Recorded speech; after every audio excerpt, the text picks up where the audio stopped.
misidentified, and a major mistake. Israel now admitting that it screwed up when the IDF took on that airstrike that killed 7 World Central Kitchen aid workers on a mission in Gaza. The IDF now saying it mistook an aid worker in that convoy as a Hamas gunman and has since fired 2 officers over the deadly strike. The IDF also admits that the aid workers did indeed correctly coordinate with the IDF the night that they were killed.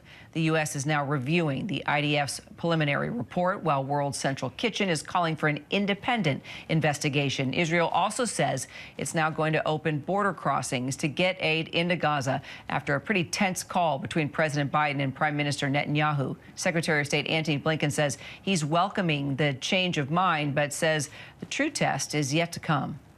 It's very important that Israel is taking full responsibility for this incident. It's also important that it appears to be taking steps to hold those responsible accountable. Even more important is making sure that steps are taken going forward to ensure that something like this can never happen again. Our foreign correspondent Britt Clennett joins me now. She's in Tel Aviv, along with our senior White House correspondent Selena Wang. Also, our national security and defense analyst Mick Mulroy is here with us. Britt, let's start with you. Is Israel supporting these calls for an independent investigation?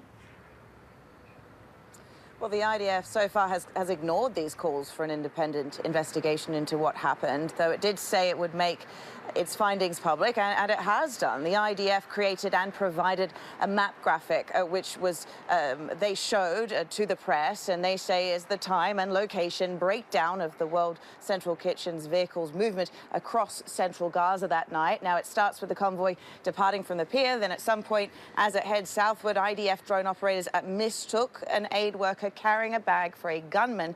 They then targeted one of those vehicles. Then with a missile, the IDF then said 2 people actually escaped that vehicle and got into a second car, which was then hit by another missile from a drone. The military confirmed that there were those 2 survivors from the second explosion who managed to get into the third vehicle, which, as I say, was also hit by missiles. So in the end, as we know, all 7 workers died. I think one of the concerning points made by the IDF was that the coordination plan agreed between the IDF and the World Central Kitchen charity was not distributed down to operational level. That's something that they admitted. And this, the worry is, could be symptomatic of a wider issue here, that those who were yielding lethal weapons did not have the information at hand about this operation. So coordination with those on the ground appears to be not working as it should. So, Selena, Biden warned of policy changes if Israel doesn't take action to protect civilians and aid workers in a totally different way. So what could that actually look like?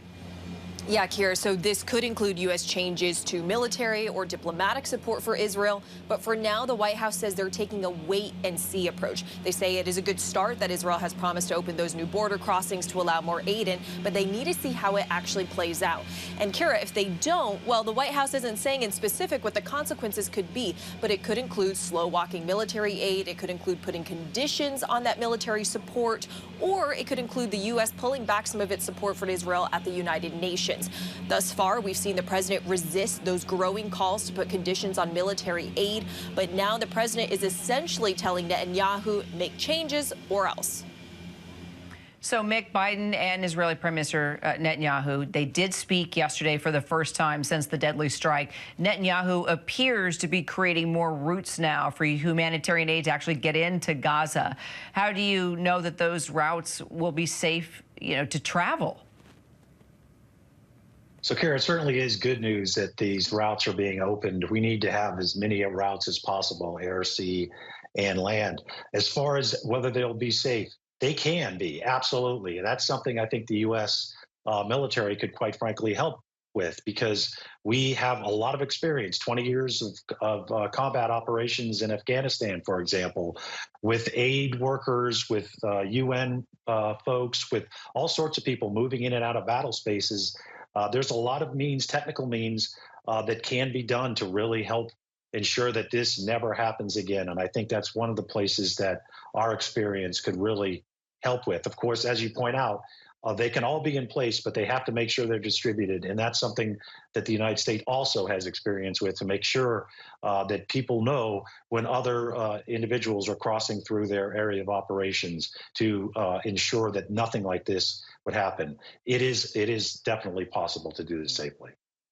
All right, Britt, Selena, Mick, thank you so much. Appreciate it. Hi, everyone. George Stephanopoulos here. Thanks for checking out the ABC News YouTube channel. If you'd like to get more videos, show highlights, and watch live event coverage, click on the right over here to subscribe to our channel. And don't forget to download the ABC News app for breaking news alerts. Thanks for watching.